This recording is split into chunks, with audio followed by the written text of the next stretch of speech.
In New South Wales, heavy haulage expert Glenn Waters is dealing with his first nail-biting challenge, getting a massive turbine blade out of a loading yard and onto the highway.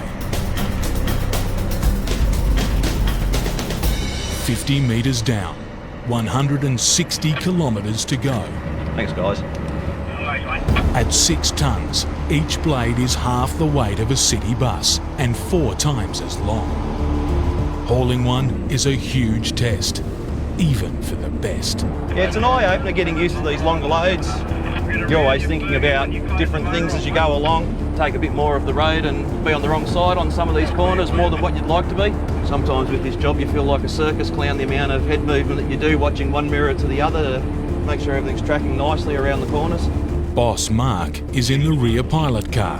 After a year planning this job, he knows the hazards all too well.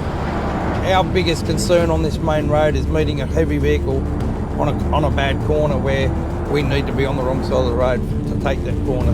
While oncoming traffic is a constant hazard, Mark and Glenn face another big problem: getting a load that won't bend down a road that does. Overall length of this load's 55 metres in total. It's on par with your road trains, but you don't have as many articulation points. In this mountainous region, a series of tight corners lies ahead. Without pivot points, the blade's too big to steer through them. The only way Glenn can make it is to separately steer both his truck and the rear trailer. It's got a little petrol motor on the back with a hydraulic pump on it and 2 rams so that the trailer can steer left or right. I've got a little switch down here to steer myself, and I get my rear pilot to start the motor up for me. Makes life a little bit quicker. You gonna go auto start there for me, Fergie? Yeah, auto start, mate. Thanks, mate.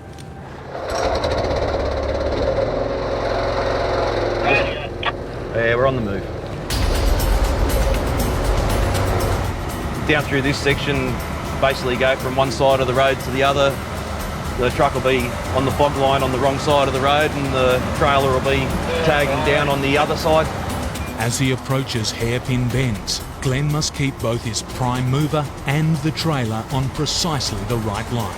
Got the truck on the left, he's over on the right, so he's got to make sure, even though he's got the 3 cars in front of him, he'll be still watching that front of that load, that there's no one trying to sneak past him. These corners are tight. You're going from, it's like a big long sweeping dog leg, so you're just steering and at both ends.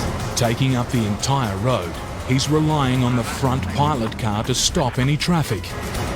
Without the steering there, we just physically wouldn't fit around the corner. Make a mistake now, and the entire multi-million-dollar operation could grind to a halt.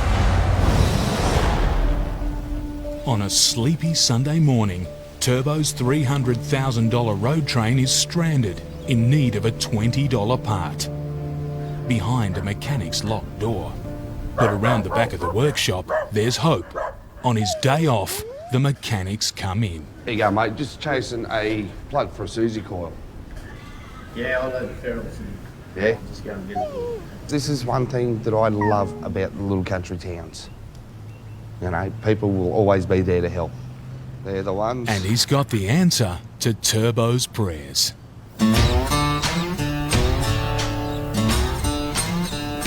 And that's how we rewire.